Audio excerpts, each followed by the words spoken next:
कश्मीरी पंडितों के विस्थापन के बारे में और कश्मीर में कश्मीरी पंडितों के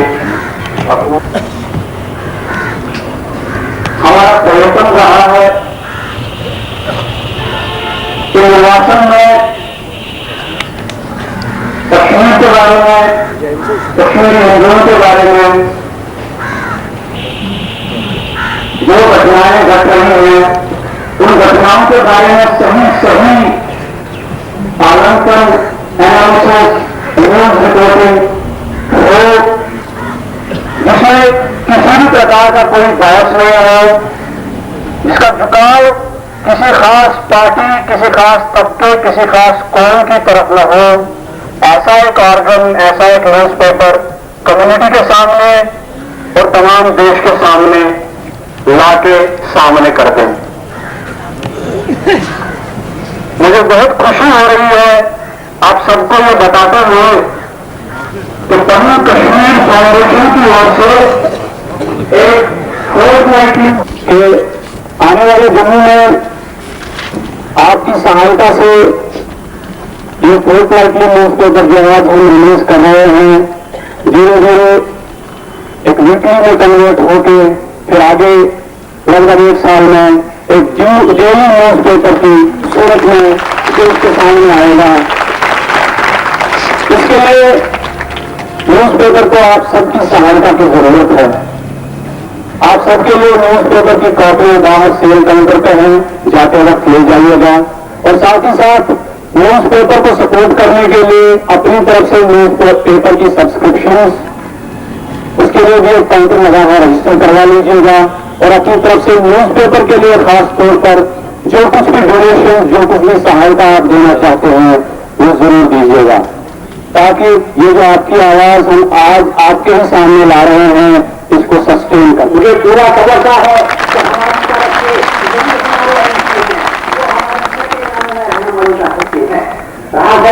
कश्मीरी पंडित ने ऐसे मांगा है जब 1947 में मुल्क आजाद हुआ, शेर कश्मीर शेख मोहम्मद अब्दुल्ला ने हुकूमत संभाली तो उसी दौर से कश्मीरी पंडित के लिए एक सुने पंजमी का दौर शुरू हो गया। ये दौर शुरू होते होते रफ्ता रफ्ता जब जमीरें हमसे छीनी गई, क्योंकि वह मेरे कॉलेज में कर दिया गया तो हिंदुस्तान में जो हमारे नेता बैठे हुए हैं उन्हें कहा गया कश्मीरी पंडित ने आज तक इस्तेमाल किया है, लेकिन हमने कोई इस्तेमाल नहीं किया था। हम जमीनों के मालिक थे, हम उनसे कुछ ले देते। इसी तरह हमारे साथ नौकरी में हुआ कि नहीं जी 97 मुस्लिम आएंगे, 3% कश्मीरी आएंगे, लेकिन जब गोली चली तो 97 कश्मीरी पंडित आया और 3% ही मुस्लिम में आया। कश्मीरी पंडित को ने कहा कि हम यहाँ क्या करेंगे, वो उठे और भाग गए, क्योंकि ये स्लो पॉइजनिंग आहिस्ता आहिस्ता आज तक बराबर चलती रही। हम जब हमें वहां से निकाला गया, हम अपनी मर्जी से नहीं आए, हमें निकाला गया। जब हम यहाँ पहुंच गए तो उन्होंने कहा कि यहाँ कोई आबाद हो सकता है। मैंने सुना है, शास्त्र में लिखा है कि जब कोई मनुष्य पाप करता है तो उसको वहां पर गर्मी लगती होती है, जहन्नम में वहां सांप होते हैं, वहां दुखी होते हैं। हमारे यहाँ मैंने देखा जिंदा ही सांप भी है, वो गर्मी भी है, वो दुखी भी है, और हम यहाँ पर गए उन्होंने कहा यहाँ पर नहीं आ सकता है। तो हम सुप्रीम कश्मीरी पंडित जो होते हैं वो अपने बाप का क्रियाकर्म करके वक्त कहते हैं कि यही तो तुमको वैचारिक नदी से पार ले जाएगा। हमारे लिए वैचारिक नदी कौन बनी, वो है जवाब करो। क्या कोई कश्मीरी पंडित वैचारिक से आगे जा सकता है? हम भी जा सकते हैं, कहते हैं कि उधर है, उसके बाद वो है कहां कश्मीर वो हम मानते हैं। उस कमरे को बाहर करेंगे, हम अपने हिस्से में जाएंगे। हमें उन्होंने कहा कि आप हमें हमारे हम सत्याग्रह नहीं है। हमें कहा जाता है कि जम्मू वाले मानते हैं हमें रीजनल काउंसिल जोड़ो, क्योंकि हमारे साथ नाइंसाफी हुई है, हमें बराबर शेयर नहीं मिलता है। यार अगर वो सबरिस्ट नहीं, मैं कैसे सबरिस्ट हूँ जो अपनी बोली मांगता है रहने के लिए मेरी जरूरत, क्या मैं सबरिस्ट हर हूँ?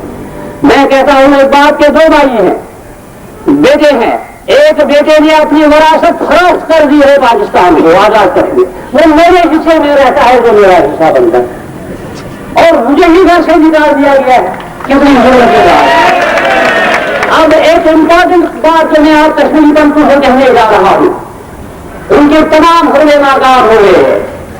अब वो क्या करते हैं कि हमारे पास आते हैं, भैया आपका मकान 5 लाख का है, ये 5.5 लाख क्यों?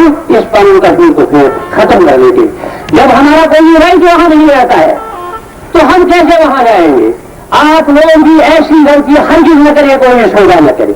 प्रॉपर्टी हमारी है, मकान हमारी है, जमीन पार्लियामेंट में इस किस्म का अगर कश्मीर की जरूरत है भारत को, तो एक कानून पास हो जाए कि कोई न दे सकता है न दे सकता है, ताकि हम अपना हक लेकर वापस जा सकते हैं।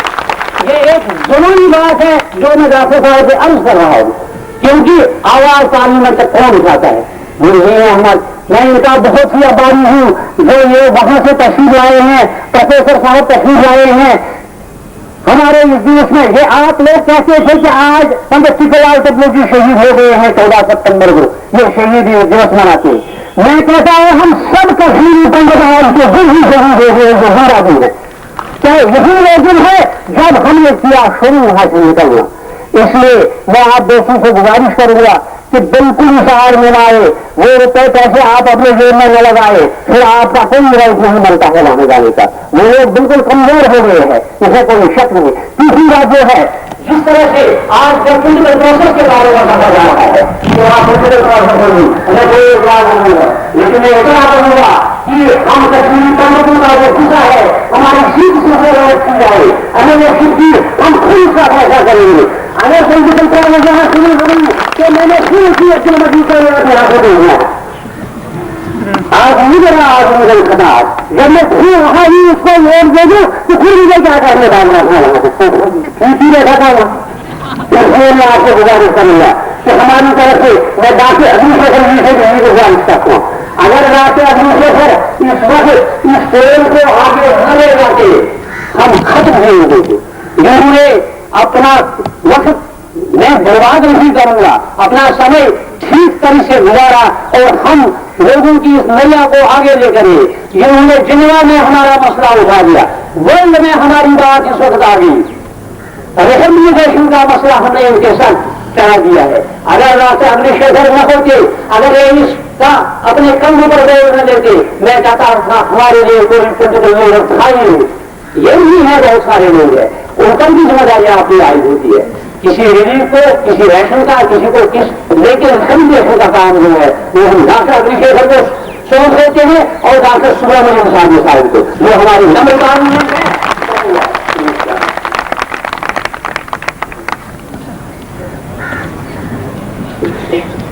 हम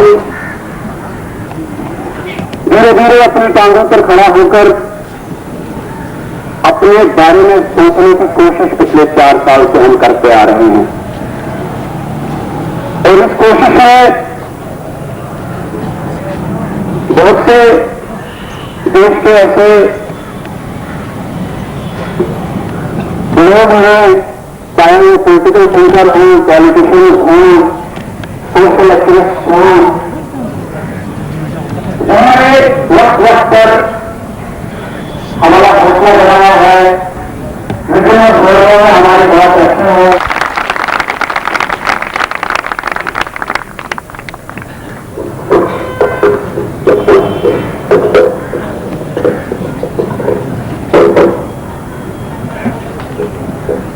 सभापति जी,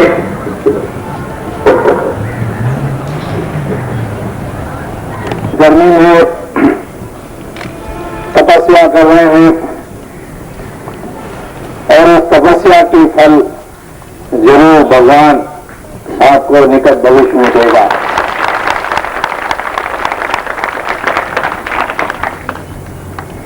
आपको जो भगाने वाले हैं वो कहते हैं इंडिया जाओ, माने कश्मीर इंडिया नहीं है। मुझे बड़ा आश्चर्य होता है ये सुनकर कि कश्मीर इंडिया कैसा नहीं है। मैं मद्रास में पैदा हुआ, तमिलनाडु हूं, लेकिन मुझे बचपन से मेरी माता जी कहती थी कि कश्मीर तुम्हारा है। और जब मैं पूछता था क्यों, वो कहती थी तुम्हारा गोत्र कश्यपा है और ऋषि कश्यपा ने कश्मीर को पैदा किया।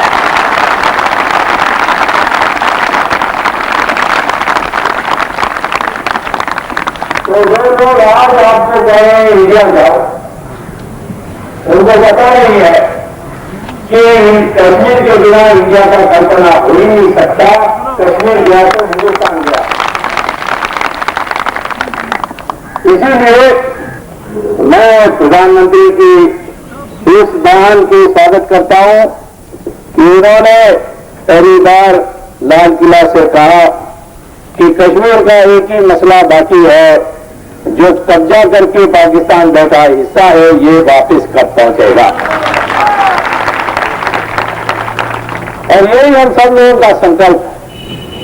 और ये संकल्प बनी आपके कारण, क्योंकि हमारे एक पहले दृश्य थे, एक धारणा थे कि कश्मीरी पंडित पिट के भाग जाएंगे, खड़े नहीं होंगे। लेकिन कानून कश्मीर के नाम पर आपने सबकी इज्जत बचाई, खड़े होकर आपने दिखाई। आज जो आप कानून कश्मीर की बात कर रहे हैं, ये कोई हिंदू की बात नहीं है, ये हिंदुस्तान के पुनरुत्थान का पहला कदम है। हिंदुस्तान क्या है ये आजादी के बाद हम भूल गए। हिंदुस्तान को अंग्रेजों ने नहीं बनाया, हिंदुस्तान को ऋषि और मुनियों ने बनाया। कश्मीर में वैष्णो देवी है, अमरनाथ की गुफाएं हैं, शंकराचार्य के बनाए हुए मंदिर हैं, दल लेक को ऋषि कश्यपा ने पैदा की। ये सारे पवित्र भूमि हिंदुस्तान का अटूट और पक्का हिस्सा है। इसको कैसे आप अलग समझ सकते हैं? मैं ये नहीं कहता हूं कि हिंदुस्तान सिर्फ हिंदुओं के लिए है। हाँ, हिंदू इसका मूल धारा है, इसमें बाकी लोग जो शामिल होने चाहते हैं उनका स्वागत है। और मैं इस कानून कश्मीर और कश्मीरी पंडित की जो आंदोलन की समर्थन में जुटा हूं, ये हिंदू मुस्लिम भावना से मैं नहीं जुटा हूं। जहां मुझे लगता है कि जुल्म हो रहा है, वहां मैंने आवाज उठाई है कि वहां हिंदू का जुल्म ऊपर हुआ है या मुसलमान के ऊपर हुआ है। पंजाब में जब जुल्म हुआ और एक कौम को बदनाम करने की कोशिश की, तब मैंने आवाज उठाया। उस समय थोड़ा अकेला पड़ गया, लेकिन आवाज जरूर उठाया। और आज जो मैं उस समय की बात कहता था, लोग मुझे कहते हैं सही है। इसी प्रकार से जब मुसलमानों के ऊपर जुल्म हुआ जगह जगह पर, तो मैंने आवाज उठाई। आज आप कश्मीरी पंडितों के ऊपर जो जुल्म हुआ वो किसी कौम के ऊपर हमारे हिंदुस्तान में अभी तक हुआ नहीं है। इतनी बड़ी संख्या में आपको घर से भगा दिया। बाकी जगहों में दंगे होते हैं, थोड़ा मारकाट होता है, लेकिन एक सारे समुदाय को उखाड़ के फेंकना, ये हिंदुस्तान के इतिहास में मैंने कभी 47 के बाद को देखा है। दूसरे जगह में हुआ है, हमारे देश में कितने हिंदू बात के आ गए हैं, लेकिन ये मैं आपको इसलिए कहना चाहता हूं कि जो लोग अपने को सेकुलर कहते हैं, तो जरूर बाबरी मस्जिद के सवाल पर आवाज उठाएंगे, पंजाब के सवाल पर आवाज उठाएंगे, पिछड़े वर्ग के नाम पर आवाज उठाएंगे। लेकिन जब यहां कश्मीरी पंडित की सवाल आती है तो मौन रहते हैं, क्योंकि उनके संकोच होता है कि कोई न कोई। और जैसा पंडित जब खड़ा हो जाता है तो सारा समाज खड़ा हो जाता है सबसे ज्यादा। अरे उत्तर प्रदेश में कांचीराम और मायावती ने पंडितों को प्रहार किया, तब हमने ब्राह्मण स्वाभिमान आंदोलन समिति खड़ा की और आंदोलन शुरू होते ही उनकी सरकार गिरने लग गई। तो यहां भी आप खड़े हो गए तो कोई कानून कश्मीर को रोक नहीं सकता। और अंतिम आपको बताया कश्मीर में नहीं करेंगे, वो बड़े भूमि में कश्मीरी पंडितों के साथ मारे, इसके कुछ होते ही यूनिसी में इतना दिखाते, ये लोग कश्मीरी पंडितों हालत कौन उठाते से बात करनी है, मिनिस्टर से बात करनी है, तो पंडित वकील से बात करनी है। तो ये भावना है, मुझे भावना है, इसको बदलने के लिए आपने शुरू किया है। एक कल्पना लेकर के खड़े हुए हैं, भारत कश्मीर जल्दी बनेगी, आप दुश्मन बोल रही है उसका। मैं आने के पहले गृहमंत्री चौहान साहब से और प्रधानमंत्री से कल बात करके आया। अब वो जिस तेजी से मैं जाने चाहता हूँ उसे तो जान नहीं चाहते,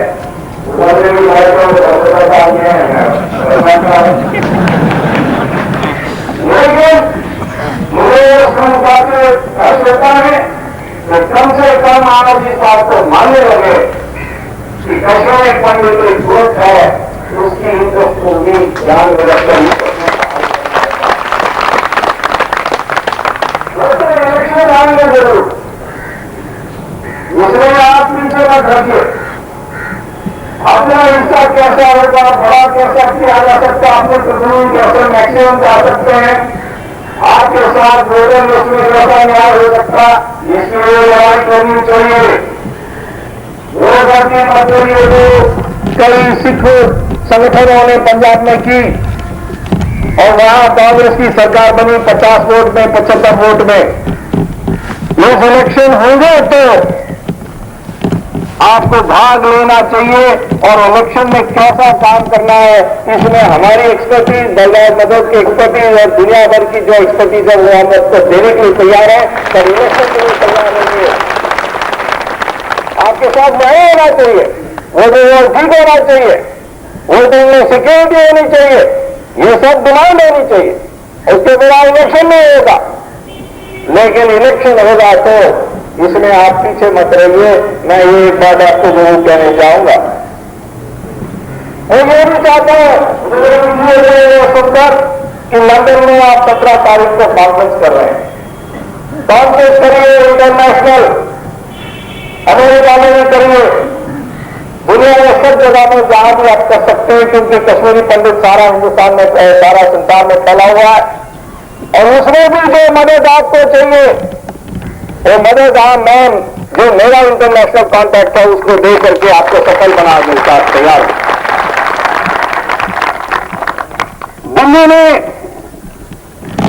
दिल्ली में आपकी काम कराने के लिए जैसे स्टूडेंट्स का मामला है, बहुत गंभीर मामला है, या जो मुआवजा देना चाहिए वो जो आपको मिलना चाहिए, और अनेक ऐसे मैंने नोट किए हैं जो आपकी समस्या है, जो लोन देने होंगे डिस्प्लेस स्टूडेंट्स को, जो स्पेशल फंड बनानी होगी, इसके लिए आपको दिल्ली में एक सेल चाहिए। आपके लोग बहुत होशियार हैं, परंतु उनकी मदद में मैं 4-5 MP आपके लिए लगा दूंगा, 4-5 जर्नलिस्ट आपको लगा दूंगा आपके लिए।